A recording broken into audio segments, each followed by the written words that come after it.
The average Shopify store converts at 1 to 2%. The top Shopify stores do 4 or 5%.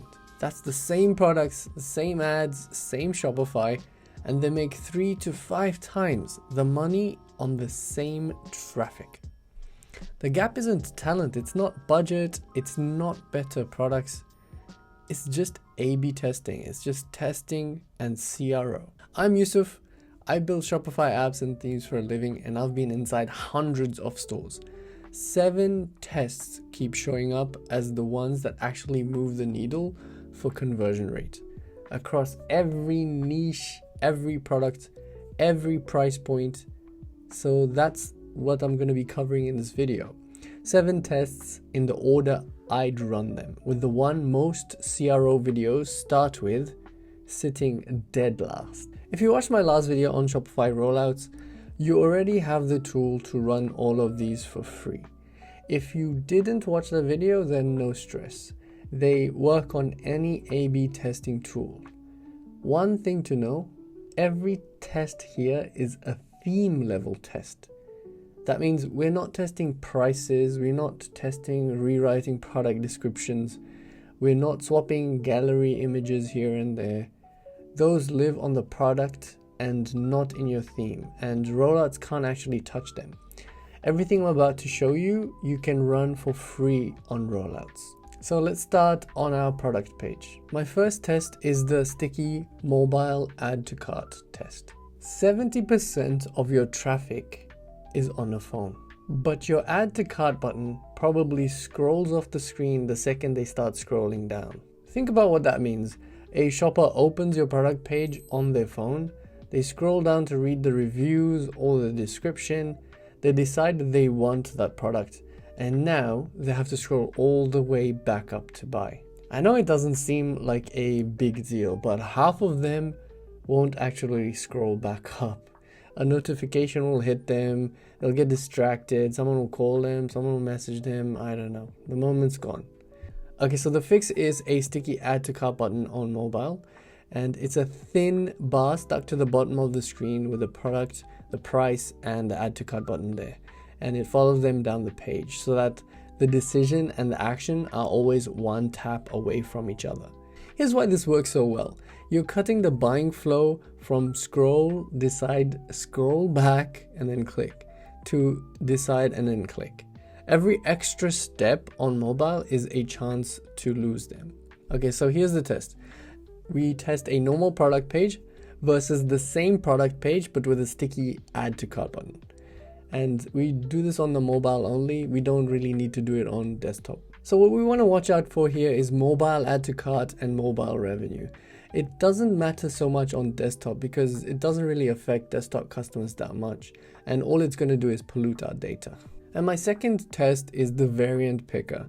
We're going to use swatches instead of dropdowns. So if your product has variants, colors, sizes, materials, most Shopify themes, they still show them as a drop-down menu. You got to tap to open the menu, scroll the list, tap again to pick, and that's 3 taps on mobile for something that should take just 1 tap. So what we want to do here is swap drop-downs for visible swatches, color blocks for color, size buttons for size, or my personal favorite, show the actual variant image as swatches, which works so well. 2 things happen when you do this. First, you cut the number of taps, because every tap is a chance to lose someone, and drop-downs, they waste 2 taps per variant. And second, this is the bigger one, you turn variants into part of the product. A drop-down hides your options and swatches show off your range. Shoppers see all 4 colors at a glance and the page feels more premium straight away. This is a simple theme change, same product, same variants, just shown differently. And Rollouts handles this pretty easily. So here's the test. Default drop-down picker versus visible swatches and buttons. What we want to watch out for is add to cart rate and how often shoppers interact with the picker, especially on mobile. More taps on the swatches and more add to carts means it's working. And our third test is the trust row under the buy button.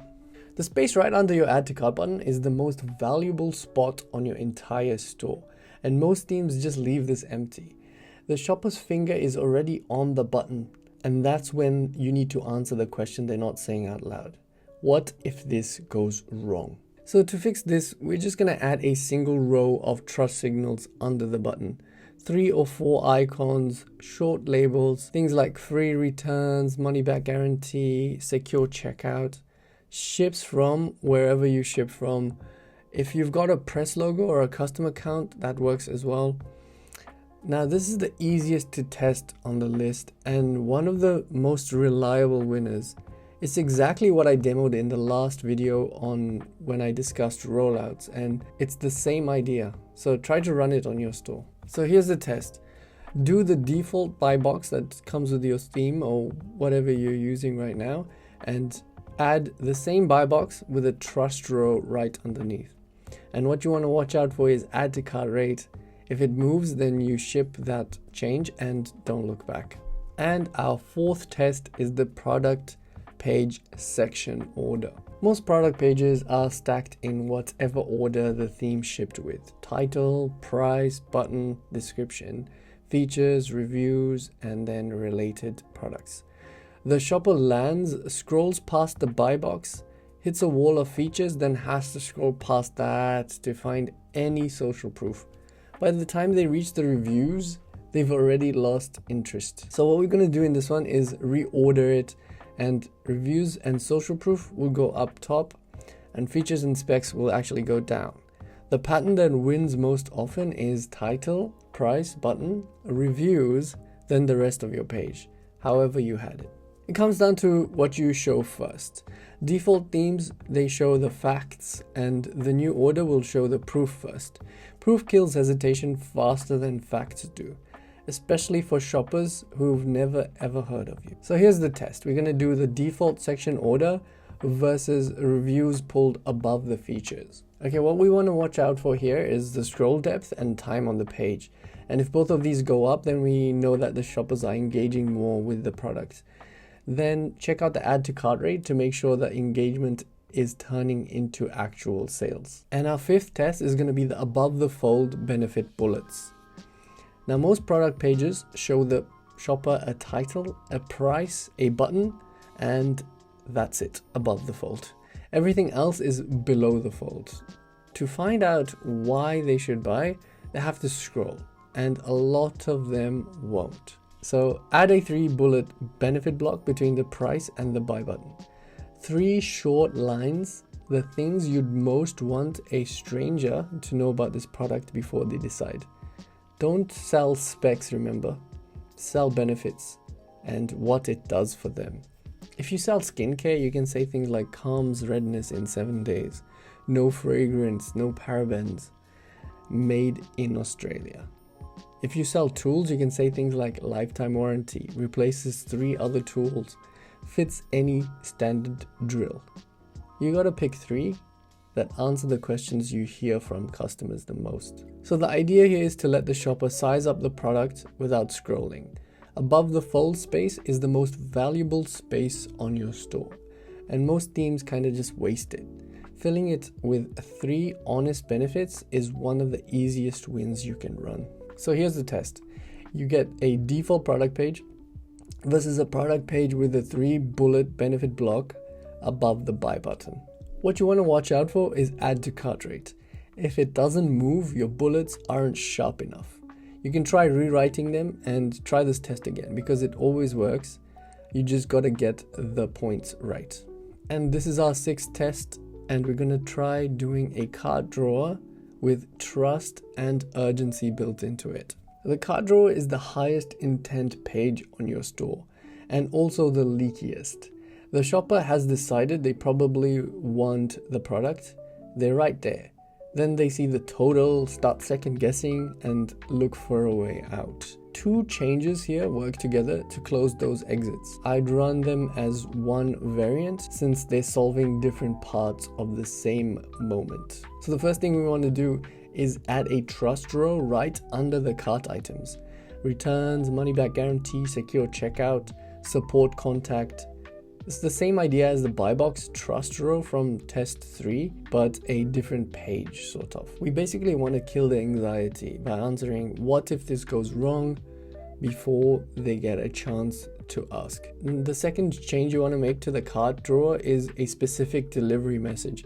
So don't be like ships quickly, ships fast, stuff like that. You got to be specific. You got to be like order in the next 4 hours and it ships today. Specific times do something that saying things like quick shipping doesn't actually do. So the test is change the default cart drawer and change it into a cart drawer with trust row and a specific delivery message. What you want to watch out for is the cart to checkout ratio. So if more people are going from the cart to the checkout, then you know you've got a winner. And obviously you got to make sure if they've paid. So every CRO video on YouTube starts with the homepage, but I put it dead last on purpose. See, most Shopify stores get the bulk of their paid traffic landing on a product page or a collection, and not the homepage. The homepage still matters for organic traffic and direct traffic, sure, but if you're spending money on ads, the product page is where the money is going. You got to fix that up first, then you come back to the homepage. When you do, this one's quick. All you got to do is open up your homepage and read the first thing you see above the fold.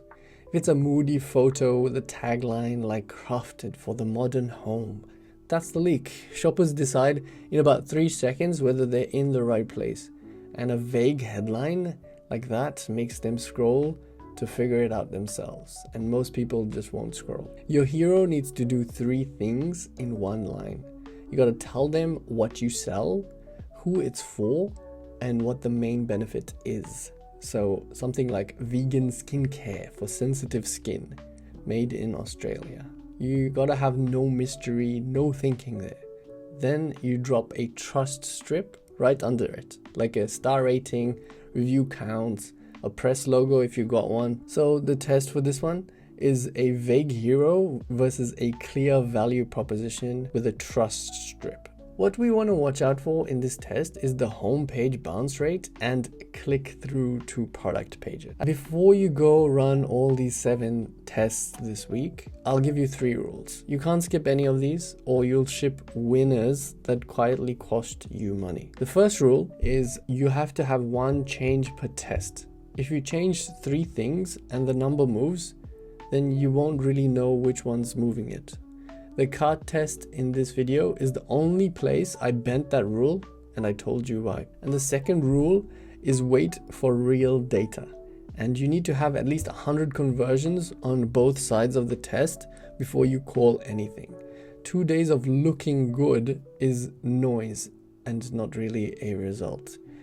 And the third rule is we need to write down what we learned, even when the test fails. A failed test actually still tells you something about your customer, and most merchants only write down the winners, and that's why they keep making the same mistakes again and again. If you're on an advanced Shopify plan or higher, Rollouts runs all of this for free.